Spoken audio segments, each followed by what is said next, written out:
Сайн байна уу? Сайн байна. Миний Facebook Messenger-ээр нэг хүн надаас ингэж асуусан байхгүй юу?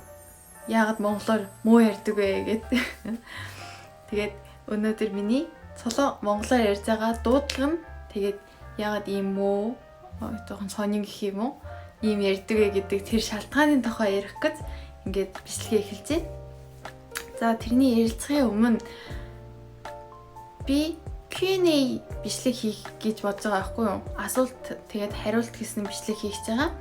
Тийм болохоор та бүхэнд надаас асуухыг хүссэн зүйл тэгээд миний тухай мэдхийг хүссэн зүйл байгаа бол энэ бичлэгийн доор комент дээр ингээд бичээд өгөөрэй.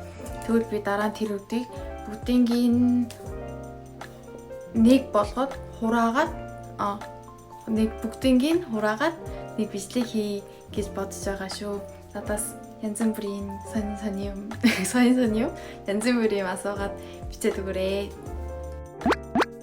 За би яагаад ийм дуудлагын жоохон сонин бэ гэвэл за тэгвэл энийг ярилцлагын тухай бол миний их багын үеийг эхлээд ярий. Би Монголд Ховд аймагт төрсэн байхгүй юу? Монгол хүмүүсүүд болохоор бүгдээ мэдээ Ховд аймгийн хүмүүс чинь ингээд аялахтаа ярьдаг гэдэг штеп. Би юу сайн мэдгүй өөрөө аялахтаа ярьдгийг. Би бага байхдаа 8 нас хүртэл эмээ дээр байсан байхгүй. Эмээ дээр өссөн. Эмээгийн охин. Тэгээд эмээ маань яаж ярьдаг вэ гэвэл манай эмээд эмээ та цай уух уу гэдэг л гоо уухгүй гэж тэгс хариулна. Тэгээ би сонин юм асуугаад байвал гаци юм яриад байх юм бэ гэж ингэж ярьдаг байхгүй юу. Тийм болохоор би Монголоос төрөөд монгол хэл сурахдаа эмээгээсээ гоо гаци юм бити яриадаа гэдэг иймэрсгүй монгол хэл сурсан байхгүй юу. Өгийн Монголоос тийм аялагтай ярьдаг байсан. За тэгээд би Монгол насаар 8-тай. Тэгээ Солонгос насаар 9 настайдаа Солонгост ирсэн байхгүй юу. Ээжигээ дагаад. Тэгээд Солонгост ирээд одоо Солонгост амьдрахын тулд Солонгос хэл сурах хэрэгтэй штеп. Тийм болохоор монгол хэл нь ёстой хэрэглэхэн бага.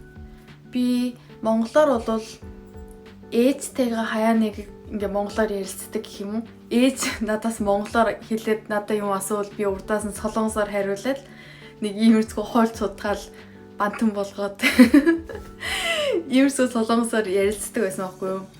Бага 1-р ангиас эхлээд 12 дугаар анги төгсөх хүртэл мэдээж одоо ч гэсэн солонгос хүмүүс дотор солонгос найзтай солонгос хэлээр хичээл сонсдог, солонгос хэлээр бичдэг, солонгос хэлээр уншдаг. Өөртөө миний бүх амьдрал солонгос хэлээр ингээд явж байгаа байхгүй юу? Тийм болохоор мэдээж монгол хэл нь ганц нэг удаа монгол ах эгч нартай уулзах тийм үү найзтай тэгээ ээжтэйгээ хамт ярихдаа тийм үед л монгол хэлээр монгол хэлийг хэрэглэх нөө гэхээс монгол хэлийг маш бага хэрэгэлж байгаа байхгүй юу? Монгол хэлийг ярихсан зүггүй ингээд бодож байгаа шиг ам нь хөдөлж өгөхгүй жоохон хэцүү байна. Тийм байхгүй юу? Мэдээж би ингээд хэлээд явал юу гэсүгий монгол хүн монгол хэлээр марч болохгүй штэ тийм ч гэсэн тэгээд 10 хэдэн жил амьдэрсэн ч гэсэн надаас бүр монголоор бүр сайн бичээ бүр сайн уншдаг тийм хүмүүс ч гэсэн зөндөө байгаа тийм ээ. Би бас мэдэж байгаа. Тэгээд бас өрсөө нутгийнхаа хэлийг мартцсан тэр хэлийг ойлгодгүй хүүхдүүд ч гэсэн маш их байгаа гэдгийг би харсан. Янз бүрийн хүн байдаг тийм ээ. Маш сайн хүн ч байна, маш муу хүн байна. Дунд зэргийн жоохон иймэрхүү хүн ч гэсэн бас байгаа. Би ингээд яривал надаа ийм зүйл ганц нэг хүмүүс асуудаг байхгүй юу. Тэгвэл чи монгол хэлээ сайжруулах гэж ингэж юу яд юм уу, хичээд юм уу, эсвэл ингээд муу ингээ хүмүүс ингээ муу хэлэх ч юм уу, шоолохоор ингээд стресс авдаг уу гэд асуудаг. Мэдээж намайг ингээд одоо доор ингээ муухай юм бичээл, муухай яриад тэгвэл би ч гэсэн сэтгэлийн шарах авна. Тэгтээ зүгээр тоглоомоор ингээд инээгээл ярьж байгаа бол нэг стресс авдаггүй гэр бүлтэй ч гэсэн манай ээж намайг монголоор байхгүй гаргаж ирээд ярьдаг гэд аймаар их шоолдог байхгүй юу. Тийм болохоор зүгээр л өөр хүний шоолж байгаа л тийм байхтай гэл зүгээр инээгээл ингээд өнгөрдөг байгаа.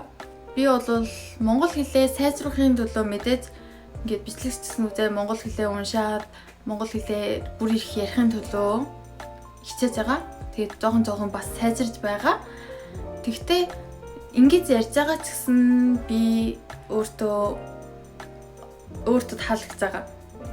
Тэгээ миний ганц нэг нь бас нэг онцгойлон зүйл гэж бодож байгаа. Одоо солонгосоор 매력 гэдэг тийм ээ. Миний бас нэг гоё зүйл гэж бодож байгаа болохоор энэ тухайд нэг их стресс аваад нэг их юу яасан юм бол байхгүй. Тийм ээ.